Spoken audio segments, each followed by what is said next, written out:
This week's parsha is Parshas Vayera, and in Vayera we read about Sodom, that Sodom was destroyed.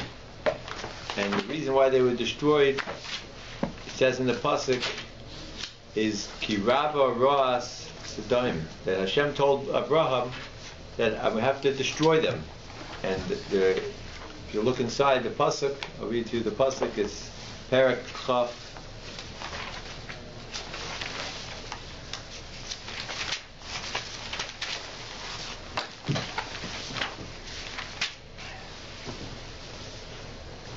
Actually, it said last week's parsha. It already told us the whole idea. In last week, it said in Parshas Lech Lecha, in Parak Yud Gimel, Pasuk Yud Gimel, it already said that Anshe Sodom were roim v'chatoim. They were bad and evil, and they were doing chatoim. They were doing a chet. A chet is a sin. You missed the mark. Right. From the word miss. Right. You missed. Like if you miss out, that's a chet. So it already said in Parak Yud Gimel, Pasuk Yud Gimel, that was in last week's parsha, that they were bad. Right? You see, if you turn to page 60, right in the beginning there, 5 lines down, that Lot chose to go to Sodom. And in Sodom, they were very bad. It says they were bad, and chatoim, they did sins to Hashem. So Rashi brings down there that even still, Lot did not refrain from going there, and that was something held against him. And it says, Rashi brings down that, and that we give a whole. That's the reason why we tell you what was happening with Sodom, that he went there even though he knew they were very evil. And Rashi then says, Roim begufam, they were evil with their bodies, and chatoim, they did sins with their chet, we did sins with their mammon, with their money. La Hashem me'oid. Even though they knew who Hashem was, they still did a lot of evil. They did a lot of evil to Hashem. So from here comes out the Mishnah in Pirkei Avos. The Mishnah in Pirkei Avos states, as it goes through all of the different midos. So there are 4 midos in people, how they deal with their money. So if you want, you can take out some Siddur, and we can look up. There are 4 mitos in terms of people, how they act.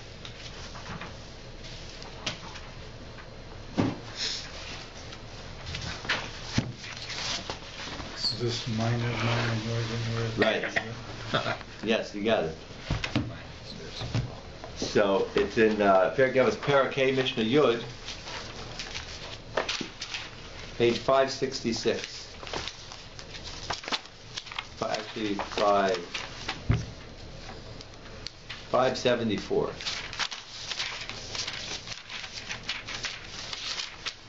Towards the bottom, Yud Mishnah Yud Gimel in certain Mishnayos, in certain ones it's Mishnah Yud. So it's based on the right. You got that Mishnah? So now that the Mishnah has just finished telling us different things about that Hashem created the world with 10 sayings, and He's gonna you shouldn't have ruined the world. So now it goes into these 4 midos. There are 4 levels of people, how they correspond with other people. So the first midah is Arba midas ba'adam. There are 4 types of people between man and his friend. The first one is Ha'omer shali shali v'shalach shalach. He says shali shali, what's mine is mine. Shalach shalach, what's yours is yours. So that's the first way, right? Now is that good? Shali shali shalach shalach? No. What's mine is mine, what's yours is yours? That's good. It's average. It's average. Yeah. It's average. So the first view of the Mishnah, we'll call him the Tanakama. The Tanakama, he says, that's Midah Beinanis. Right? That's the middle of the road. He's the middle of the road. On the one hand, he says, Shali Shali. It's keeping what is own his own. But on the other hand, Shalach Shalach, he doesn't take from anyone else. As the idea says, he doesn't want presents from anyone. He doesn't take anyone's money. That's the first view. On the other hand, right, although that seems to be, that's the first view, and the idea behind that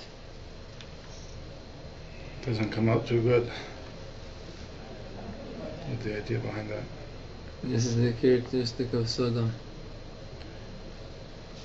What? That this is what? The characteristic of Sodom. Oh, so that the next line is, some say no, that this is really Sodom. Yeshovim Zumida Sodom. This is Sodom. Such a person who's doing such a thing. And therefore they argue right away, he doesn't want to help out people, he doesn't want to give to other people, so that would be, but that's Sodom.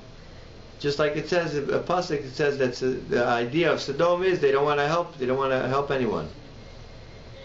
So that's the first way to look at it. And Rabbi Yonah therefore says that this is like someone who doesn't want to give tzedakah, doesn't want to give people charity, so then that could be, he's very stingy, so he wants to keep what he has and he doesn't want to give to anyone else. That is the idea of Sodom. On the other hand, we'll have to go into to see a little bit further the different views on that. But that's the first idea. That it's Minik Sodom because of this pasuk that we just read. Ra'im v'chatam, they were bad and evil, and Rashi says with their money. And this is the idea that they didn't want to give anyone else any benefit from their possessions. But isn't there an idea that it's not, that it's bad to take money from people? Doesn't I think Rabbi Victor Miller speaks about situation where someone talks bad about someone else and they say, why I never did him any favors. So it's true, you shouldn't come on to take from anyone else, but if you someone take from people, then it could be that they'll speak bad about you. Or if you take from people? If you take from people. Yeah, okay, you shouldn't try to take from people, you should be independent, but if someone's not able to be independent, then he's allowed to collect charity. Then that's fine. You should try. It says that the Gemara says that you should try, that you should be independent up to the point that if it comes down to what will you have for your Shabbos meal, will you have just regular weekday food or a Shabbos nice chicken and everything, it's better to have a weekday type of food and not have to collect money and be independent than to have fancy foods and collect money. It's better to be independent. So therefore, not only was Sodom wicked with their money, that they wouldn't want to give tzedakah, but they even wouldn't want to have anyone benefit from their property, even when they're not losing anything, even when they don't have any loss. Shalach. I don't even want to let anyone even come near my property, even when I'm not going to have any loss. The classic case will be, right, where I have let's say, a bungalow, and it's only for me. Bungalow out by the country, and I go there for every like a lot of weeks during the year. So one week I decided I'm not going there. So my friend wants to know, could he eat in my bungalow that Shabbos or one day? What's the halacha in such a case? He wants to use my house for a day. Let's say. And your food? No, not my food. No, just my house. It could even be, let's say, right here. Right? Irving says he's going to Israel for a month. So can I go into the house, just to eat at the table? Or you have to know, it has to be a case where there won't be any loss. There won't be any loss. He's not going to take your property and use it up. So the Gemara in Bava Kama speaks about where Zenana, he will have benefit and he won't have a loss. Zel chaser. It's called Zenana. He's having a lot of benefit. The one who's going in. The Zel chaser, but the other one's not losing out. Which means the house is not for rent either, right? It's not that you rent it out when you go away. If it would be for rent when you go away, so then you could charge him because he's actually getting a big an amount of money. That's called, like it could be rented out. That has a value. So that has to be that there's no loss. You don't usually rent it out, and now someone comes along and says, "Can I just use it?" But they're not going to actually use it up. So that's called Zanan of Zelo Chaser. He's ana and he's not having a loss. And on that is the rule Kofin Amidas Dom. The law in the Gemara a few times, 3-4 times, is we force a person that they should let him use it. Because Midas Dom, that's the attribute of Sodom, and therefore we force him that he shouldn't. What about a car? A car, if it won't use up, if let's say you're not scared. Like to put in kilometers. At the police car. Yeah, but it's the lease car. If you're not scared that he's going to, crash it, right? Could be you're scared he's going to crash, or it could be you'll get a ticket or something. You pay for the gas. Right? If he won't, right? If he'll pay for the gas, Yeah. and he won't crash, then you should lend it. Then you should lend it to him. This is the idea where we get, I think it comes from the same idea where if somebody doesn't have tefillin and they see somebody else with tefillin that they're not using, they're allowed to take it and use it, no? Now, Uri's asking, so let's say I forget my tefillin at home, and so I come to the shul, and I see there's tefillin there that Jonathan he keeps them put away. Are you allowed to use them without Jonathan's knowledge? I understand. The answer is yes. Yeah. But the reason is because you have Jonathan's permission. Because All Jews are responsible? not because of that, but Nichale, it is true he is responsible, but you even have his permission. Because Nichale, he's happy that someone should do a mitzvah with his money. There's an automatic given that people are happy that you should do a mitzvah with their money. And therefore, that's his automatic permission. It's an assumption that we assume that he's happy to lend you his tefillin, and therefore, as long as you put it back in the right place, you don't adjust the head strap or anything, you could use it. That's the reason, because there's an automatic permission. It's like you heard him give permission, because we assume every person would give permission. That's the reason on that. About that, it's a nice joke. Like one guy comes to shul late after Shachris, and he says, I want to put on tefillin. He first time in that shul. He says, oh, I'm sorry, we don't have a spare pair of tefillin. He says, what's there? He says, oh, that's Rabbi Tam. Oh, that's fine. By the time I finish, by the time he comes back, he doesn't know I will finish. So the same thing, without permission. Yeah, so that's the reason why you're allowed, because he doesn't mind.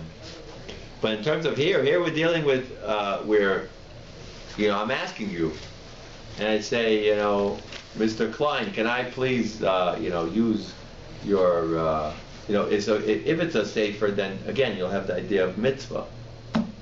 But let's say it's a room, a house where he's not going to damage it in any way or use it up. So that comes up the idea of midas stom. And we would force a person to let other people use it, that if someone asks them, because you're not losing any money. As long as you're not losing anything, that would be midas stom. Because that was their idea. Shali, shali, shalach, shalach. They would hold back their friend from having any hana, any benefit from their property, and even if they wouldn't have any loss of money. So therefore that became known as Anshe Sodom. That became known as what Sodom does.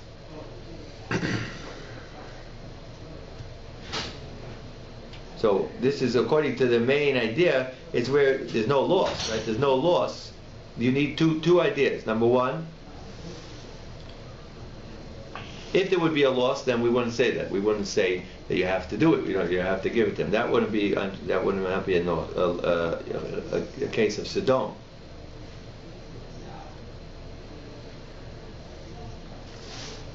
Yeah, and in the case where even if people don't usually lend out these things, but if it won't cause you any damage, that's a case where if it's no damage, so you should give it to them. You should give it to them. There's midos Sodom not to give it to them. Okay. So that's the first case. That's the first idea. And it comes up a few different places. A few different places comes up midas Sodom. Okay. Now,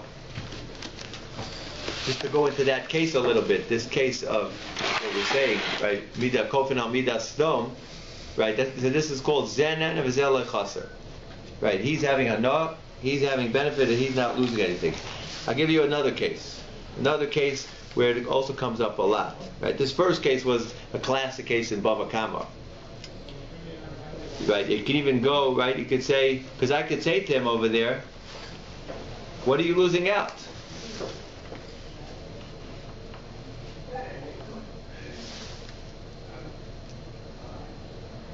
Now, the other case I want to go into is called bar mitzvah. Bar mitzvah means where I have a field, let's say, right here, I have a store or a field. In those days, they used to have a field for plowing.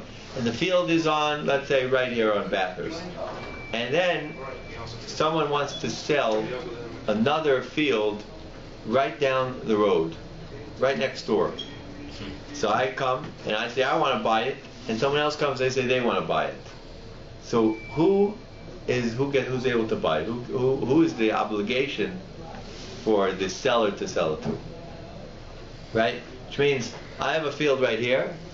Reuben has a field here, and he wants to sell this field. And Levi comes and says he wants to buy this field, and I say I want to buy the field. So what's the halacha? Halacha is I get first dibs to buy the field. The one beside you. Right. Because he's on my mater, he's on my border. So therefore it's so convenient, it would be convenient for me to buy it. As long as he has an option, he could go buy he could buy a different field somewhere else. He doesn't have to buy this one specifically. What if he offers you twice the price? Yeah, so it has to be that it's equal in price and equal, he could get another one equal in value somewhere else. It has to be that Levi could just go somewhere else and buy a field. He doesn't have to buy this one specifically. So then, the seller has an obligation to sell it to me because that's the halacha bar mitzvah. Bar mitzvah means my border, it will be so convenient. Then I could just plow one time. I could just do all the plowing. I don't have to plow here and then take my plow to a different field 5 miles down the road. So therefore, because of that, that's called midas sdom. Midas sdom would be, he'll say, I'm not selling it to you, I'll sell it to him. There's no reason why you should sell it to him more than me. And so therefore I get first because for me it will be very, very convenient. It will help me out. It will be easy, accessible. However, you can sell it to him if he's giving you more money for it. Yeah. If the idea is that he'll pay more money than you give it to him. Or if the idea is that, let's say there's no other fields available, then he could say, I want to buy it also. You can't push me off because it's on your border. Then I'm not going to have a field. Then that's also an exception. Right. But in any other case, that's the halacha, that's another application of midas sdom. And we would force the seller to sell it to the neighbor, the one who's on the border. That's another case. So the truth is, the Gemara even speaks about where it will come out to someone getting either an inheritance or, right, like inheritance. Let's say there's a halacha that someone gets inheritance, so they split it up, right? They split it. Let's say there's 5 children, so they split it up into how many parts? So, what? The Bechor has to get it up. Right. So the Bechor, their firstborn gets double, so they'll do, let's say, 6 parts, 5 parts for one for each kid, and a double portion for the Bechor, for the elder. So again, the question. It doesn't come in if it's a Bechora, right? It doesn't. What? If there's a Bechora daughter that's older than the next son, it doesn't apply at all, right? No, it doesn't go to the second-born son. No, it goes to the first. It has to be a Bechor. It has to be a Bechor, yeah. Okay. So you can't go to the. It has to be firstborn, it has to be son. Right. If it's a firstborn daughter, it doesn't work anymore. Right. Everybody gets equal. Now, so here's the question. So let's say there's a few different parts, a few different fields that go in the inheritance. So the elder, he's going to get now 2 parts. So could he say, I want to get the parts of the field that are right next to each other, right? Because again, right, he doesn't want to get one part over here, one part over there. So on that again, Reb Huna says, we should also give him, again, the same thing, you give him the same part. As well as a different case of a Yavam. A Yavam will be the same thing. A Yavam is a person who is, let's say, he has a brother who died without children. So if he takes his brother's his widow, he marries her. So then, right, that's called Yibum. That's called Yibum. And the halacha is that he inherits the brother.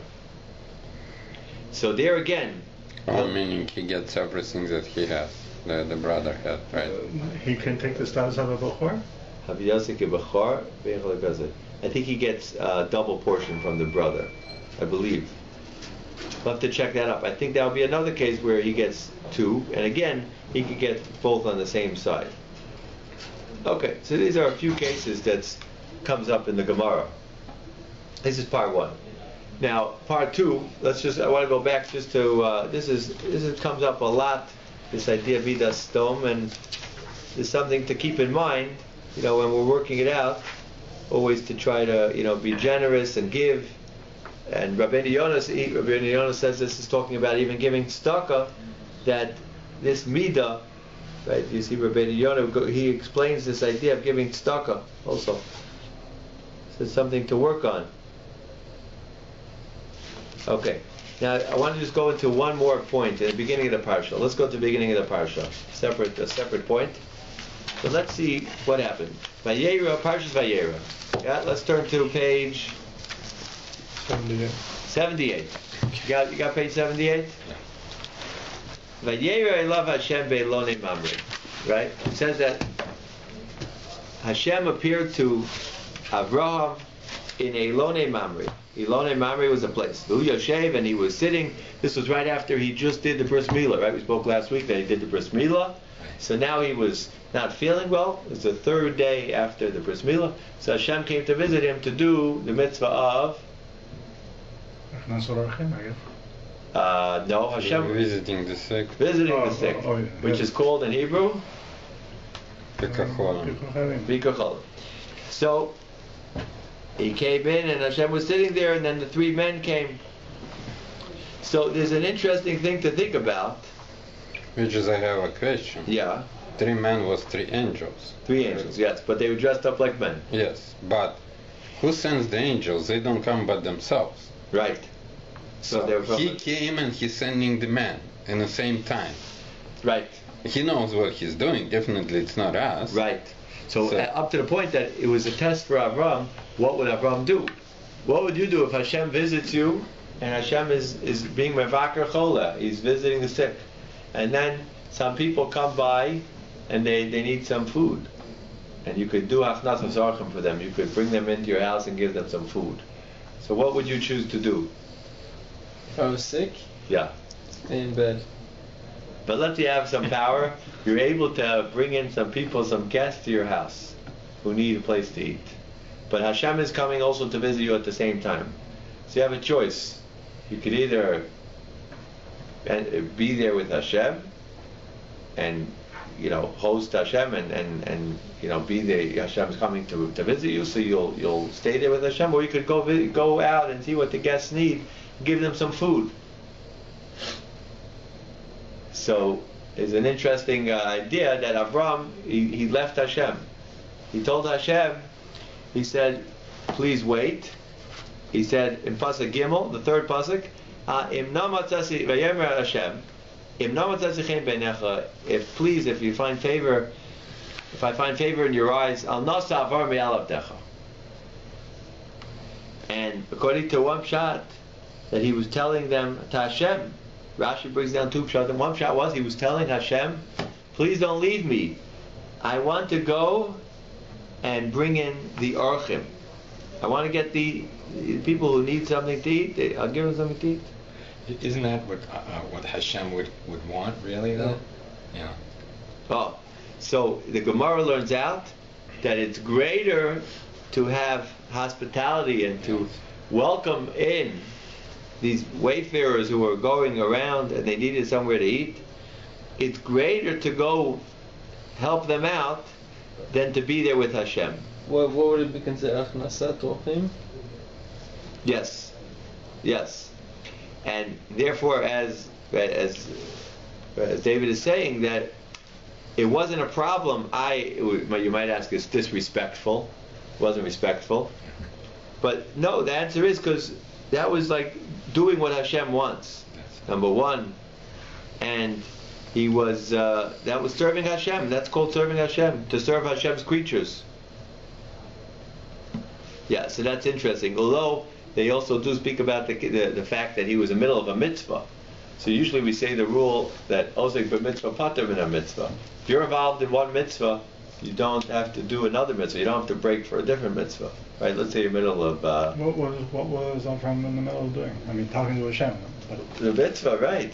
Kabbalah, the Gemara calls it Kabbalah's Pnei Shechina. He was accepting the divine presence. divine presence. Okay. What about if the So if the that creates another question, very interesting question. Is it a mitzvah to daven shachris? Yeah. Well, what level? It is a mitzvah. The question is what level? It's for sure a mitzvah d'Rabbanan. Mitzvah d'Rabbanan. Okay. So the question then is more interesting than if you're in the middle of the mitzvah davening shachris and somebody comes to you and asks for tzedakah, which is greater? What do you have to do? So the You're question talking is. about Amid Shmona Esrei or Not Shmona Esrei, in general. In Shmona Esrei, yes, we don't break, they usually know That's that, right. but in general. Let's say you, Aleinu. You're in Aleinu or saying Kaddish or... but in a way you're also Ashrei. being like Abraham by stopping. Yeah, but that's exactly what I'm saying. So you're in the middle of the mitzvah of the whole Shachris davening, the whole part. Okay, I'm not talking about Shema and Shema Esrei, which is the most important, but again, that's besides Shema and actual saying Shema, everything is still the Rabbonim. Even Shema Esrei is the Rabbonim, it's not a Torah. It's just very strong, but it's a Rabbonim. So the only part of the Shema is really the Torah. So when they come to you and ask for tzedakah, so you're kind of in the middle of the mitzvah, so what you supposed to do? So that's my question. Yeah. So that's a good question. But if it's a mitzvah which is running away, which means if you don't give him tzedakah now, then you're going to lose the mitzvah. Mm-hmm. So we'll have to look in depth, but if you're able to, you should pause to give him tzedakah. It's an opportunity that we don't get often. Depends, depends where you live. depends where you live. But it says you should always run after a mitzvah. The Mishnah in Pirkei Avos says Yes. you should be boreach from avera. You should run away from an avera, and it says you should run after a mitzvah. So. We also say in Shmona Esrei, "B'mitzvah secha tirdof nafshi." We should, we say in the end of Shmona Esrei that my soul should run after mitzvahs. So it says for aveira, you have to run away from the aveira, because mitzvahs, right? Aveiras, they're going to run after you. You have to run away. But from mitzvahs, there you have to chase after mitzvahs, because or else, if you don't take the mitzvah the first chance, it sometimes runs away. Now, there is another question, but it's another conversation. Because that question I pretty much ask every rabbi, and so far I didn't get satisfactory answer. In the midst of tzedakah, as I understood, it's no more than 20% of your money if you're rich, and then typically 10% of your money. Mm-hmm. What if you're already over that? Let's say, or you have a choice. You either give all this coming in the shul dollar and you... let's calculate per year, let's say 10 per day, and it's a lot of money actually when they come, for example, or the same money you should give the shul for membership. So it's tzedakah. You know what I'm saying? Or you're already over 10% and they still coming. What Well, should you membership do? is tzedakah? It's questionable whether membership is considered tzedakah though. Well, I'll tell you one thing. Okay. You have a mitzvah when this poor person comes in front of you. If he's a real poor person, then there's a mitzvah from the Torah to give him tzedakah. There's a mitzvah from the Torah to give him something. Does that supersede the 20% rule? Now, but you're not obligated to give if it's more than a fifth of your possessions. So, because the Torah doesn't want a person to become destitute, so then you're patur from giving, because the Torah doesn't want a person. Again, that's the same idea we spoke out at the beginning. That a person shouldn't become needy, shouldn't come on to other people. Yeah. It's called, it shouldn't be, it's tarech lebrius. You shouldn't come on to need the creations that they should help him out. So, if a person is ready or surpassed his limit, then he doesn't have to give. But if he's able to give, it's a real mitzvah from the Torah that says, nason titen, you should give. You should give tzedakah, and it's a big mitzvah. So if you're able to, then that's good. You have to judge it. Yeah. Okay, so this is the beginning of there. Now,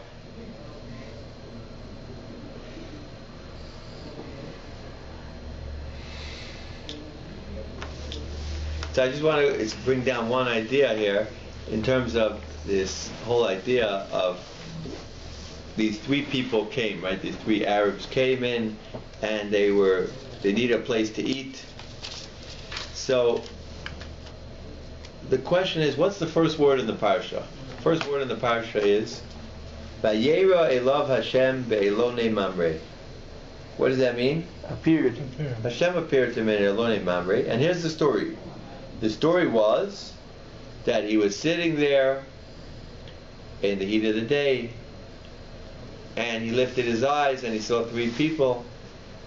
So the question is like this: is that, how far does the appearance go? It means Hashem came to him in like an appearance. Was that like, if that was, that seems to be like like a dream? Was the three people part of the dream? The three angels that came to him, the three Arabs. I don't think so.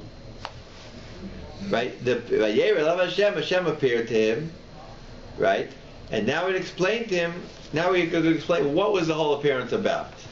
The appearance was that he was sitting in the opening of the tent, and he saw three people. This was all part of the dream of what was the appearance. And he saw three people, and he ran. And then Abraham also ran, and he told them, if it will please you, please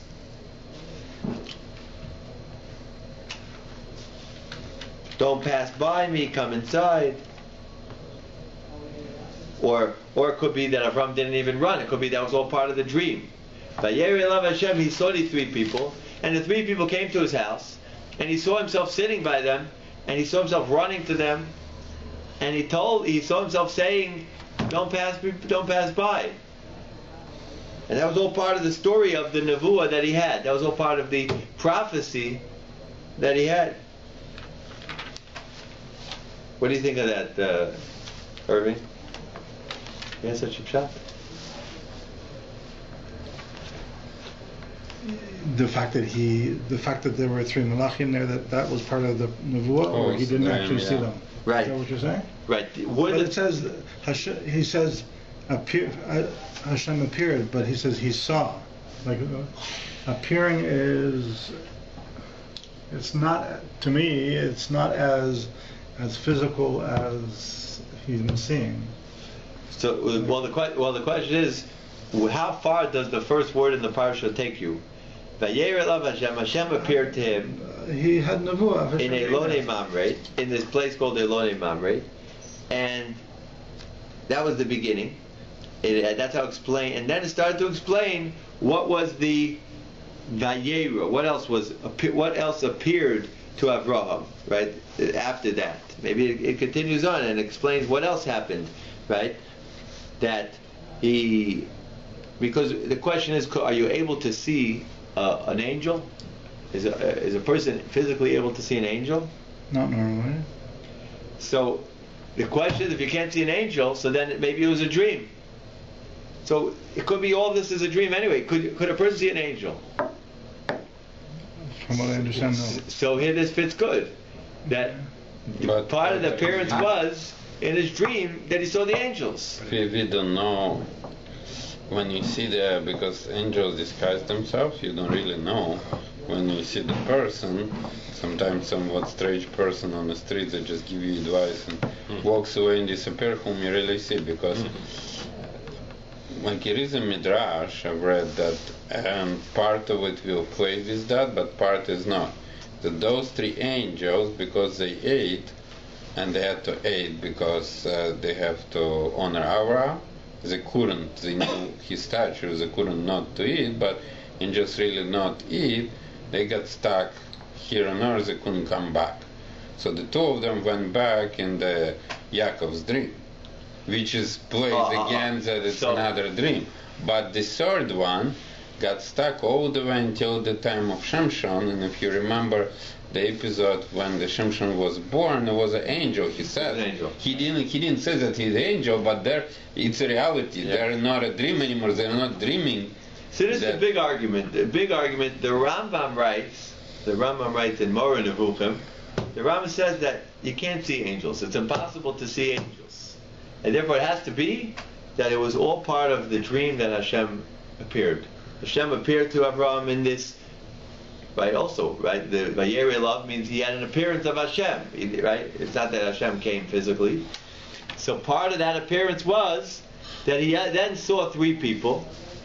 Well, how far does that go? Even to the point where they went to Sodom and were with Lot, like No. throughout the whole parsha? No, so you have to know exactly how far it goes. So And how come there was three that came here and there was only two that went to Sodom? The third one was tell them that he is going to have a son. no, because one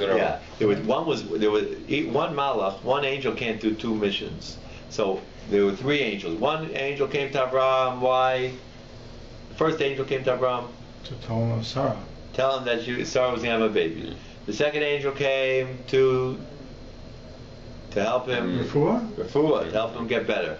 The third angel came to do Sodom. To destroy Sodom. Right. But there was two that went to Sodom. Right. But then there was two, because one of the Malachim also had to destroy Sodom. One of them had to destroy Sodom, and one of them had to save Lot from Sodom. Hold on, so we know which angels: Raphael, Gabriel, and I don't remember this third one. Right. They all like it's a set of Raphael, set of Gabriels. They all have their function. Yeah. No. So that's this is what the Rambam says. It says Michael. Michael was the third. It says. Okay. So good. So Rafal makes sense. Right? Rafal means he healed them. Rafal. And Michael was the one who told them that they would have a baby, and Gabriel, he destroyed Sodom. Got baby from the word Gavra, Gibor, and also just to end off those what they did, which means one of them healed Avram, one of them told Sarah that she's going to have a baby, and one of them was going to, right? One that was going to destroy Sodom, right? Avram, Sarah was going to have a baby and destroy Sodom. But then there was another malach, right? How many malachim did they have? There was three. And then who saved Lot? They needed a malach to save Lot also. It says two angels came to Sodom. So the answer is that one of the angels did two missions. Now, the problem is that that can't be, because Rashi says right in the beginning of the parsha that an angel is created for one purpose. Angel can only do one mission. So therefore, it could be the fourth angel who didn't come. So who were waiting for them somewhere else. To look, Rashi says, clearly he says here that these were the three. And Rashi says, She'ein malach echad osu shnei shlichus. One malach cannot do two shlichus. So therefore Rashi says, the first one, and you'll see, and Rashi proves it, because at first it says, they ate, it says, you should wash your feet, and so they ate, and they spoke. And then, look, right, it's plural. It's a type of plural language. But then when it says the news, right? What was the news? The news, they told them that you're going to have a baby. How many people spoke? On page 80, the second pasuk, it says, Vayomer. Page 80 says, and he said, I will come back next year, and there will be a son for Sarah. Vayomer. Yomer is singular lashon. So you see one malach is doing that. So that's the first thing. And then you'll see later on, when they destroyed Sodom, again, it will be one malach. Because what does it say there? It says that the malach told Lot, you have to leave the city, and I can't do anything till you leave the city. So what do you mean, I can't? That means one person is speaking here. Again, because one malach can't do two missions. Right? And by the way, that malach was punished, but that's another story. Why he was punished. One?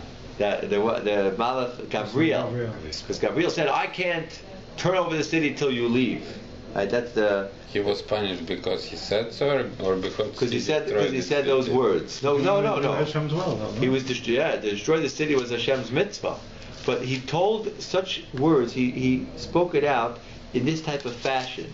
He should not have spoken it out in that fashion, because he should have said, right?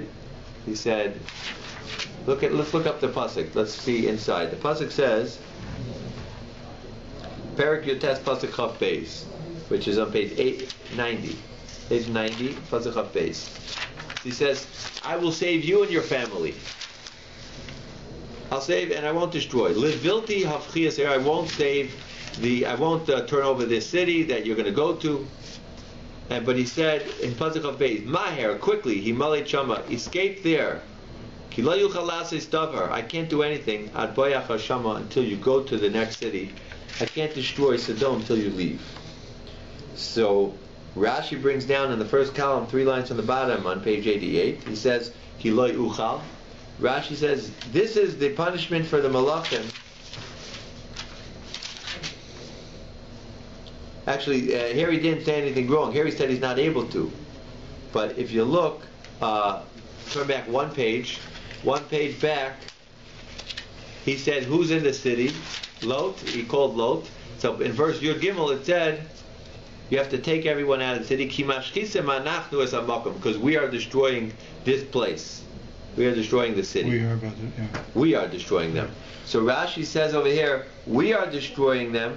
So they said it, right? Rashi brings down by Pasuk of Beis. He said, they said it like themselves. We are they were Tola. They hung it on themselves. Okay, not like Hashem is going to. Right. They should have said Hashem's destroying the city. They said no, we are destroying it. Talu hadavar. They hung the it kind idea. of says that because the pasuk right after, for their outcry has become great before Hashem. I mean, it kind of like it's not saying it directly. Hashem is destroying it, but it says in the same pasuk that because it was an outrage to Hashem, that's why. Yeah, but they should have said Hashem. Okay. Yeah, they should have said Hashem. So because of that, their punishment was on page 80. On page 80, he said, I can't do anything. I am helpless to destroy the city until you leave. Which means, what do you mean I'm helpless? Destroy the city. Well, why is he rushing him? I can't destroy it. That means he showed that he was helpless and he was vulnerable. He wasn't able to destroy the city. So that was the punishment that he showed. It's not me. He had to show it's not me, it's Hashem really. Hashem is the one who's doing everything. And there he showed that, you see, the proof is I am tied down that I can't destroy the city till you leave. But he says that, even in this other pasuk. For we are about to destroy this place, for the outcry has become great before Hashem, so Hashem has sent us to destroy it. He's saying it right there. Hashem has sent us to destroy it. Then, it's all in the same one pasuk. Yeah, okay, but maybe he should have said further in the next pasuk also. He should have said this idea. He should have repeated it again, maybe. Well, which pasuk are you referring to? Yud Gimel, the same one that you were talking about. But it's right there. It says we are destroying. But keep going. Because the cries have gone up in front of Hashem. So Hashem sent us. Hashem has sent us to destroy. But it sounds like we're doing it on our own. It sounds like we have our own independent power. Hashem sent us doesn't sound like it. Hashem has sent us to destroy it. It sounds like we're doing it with our own idea, our own power. You can. So Rashi's words are Talu hadavar b'atzmam. They hung the idea like it was their own, like it's their own doing, and therefore they had to show that they're limited, that they can't do it. Now we see at least, so there's one malach that's destroying Sodom, right? Gavriel is destroying Sodom, and there was another malach who was saving Lot. Now, which malach was saving Lot? Here's my question, right? Gavriel was destroying Sodom. Rafal healed Avram. And Michael told the news about the baby. So which malach is going to save Lot? How could it be that the malach could do two things? All of a sudden, right? Rashi says, right, that there were two malachim here. Two malachim. One was going to save Lot, and one was going to destroy Sodom. But how could that be possible? How does that fit together with the first Rashi? And who is this other malach? This is right. The problem you have to ask yourself. I don't know if you ever went into this, right? But who was that? Was there a fourth malach, or there were three, or one of them did three, and one of them did two missions? So the answer is Rashi himself says that it was Rafal. Rashi says right in the beginning of the Parashat Pasuk Beis, Rafal did two things. He healed Avram, And not only did he heal Avram, then he went to save Lot. It's not really contrary because Raphael is the angel of healing, and not just for one person. But Is it a global healing like Raphael? But he didn't go to heal. He didn't go to heal Lot. He went to save Lot. Right. So how could he do two missions at one time when he comes down to earth? He should have done one, and Hashem should have sent it. Maybe he should have sent someone else. How could he do two? Rashi himself said he can't do two missions at one time. Right, Rashi, and here Rashi says, right afterwards, he says that Raphael, after he healed Avram, halach misham, he went straight from there directly lahatzil es Lot, to save Lot. As it says, as they were going out, he told them, don't look back. Right? Who was telling him, don't look back? That was the Malach. Which Malach? That was Malach of Michoel. That was Malach Rifal. Okay, so what's the answer? So I heard of an answer once. I heard an answer that this was part of healing Avram. That Avram, this Rafal was sent down to heal Avram. Because he loved his family so much? But it wouldn't have been a total healing all the time that if Avram knows that Rafal, that Lot is in Sodom and Sodom is getting destroyed, so till he gets back his cousin, till he gets Lot back, he couldn't feel better. It impeded his healing, right? It's like your wife comes and tells you she needs all the dishes clean. She can't eat breakfast. She can't come down to dirty dishes. This, it takes away her menuchas nefesh, her peace of mind. I can't have peace of mind. I can't sit down to breakfast till all the dishes are out of the sink, right? So the same thing here. Till Avram knew that his nephew was safe, till he knew that Lot was safe, that was impeding his happiness, and that was making him that he wasn't able to have an entirely refuah shlema. He couldn't have a complete healing. So therefore the Malach came down to start the healing process, but he had to do the ending of the healing process. He had to help Avram that he should know that Lot is out of danger. Then Avram could complete the healing process, and he'll be totally besimcha. He'll be happy. Then he could finish and have refuah shlema. That is a beautiful idea that is explained how you could do two things, right? That's a simple idea, although they everyone seems to speak about it. It's a big question. It's a contradiction right on the same pasuk. I see right here some say different pshatim, different ideas, but this is a simple idea that it should bother you if you have someone who's captured, a cousin, a family member, or someone who's not with himself. He's in pain, so it should bother you. So it bothered Avram so much he wasn't able to be healed. So therefore, that was part of healing to save him. That's the simple idea.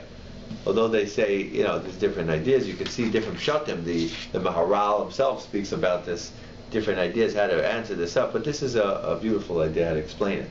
But the lesson we learn from this, the lesson is that if your friend is in need, so it should bother you so much that you can't even you can't go on. You need to help your friend. It's not just that he's in need. It should personally bother you, right? It should personally bother you until you do something about it. Not just that you could go on with life and someone's in need. No, up to the point Avram couldn't have refuah shlema until he was able to make sure that his Lot was okay. That's an idea that Rav Pam would bring down this idea, and that's the idea with different cases. We could go into a few different cases. He would bring down this. Okay. What were you going to say? You have anything? You had a question?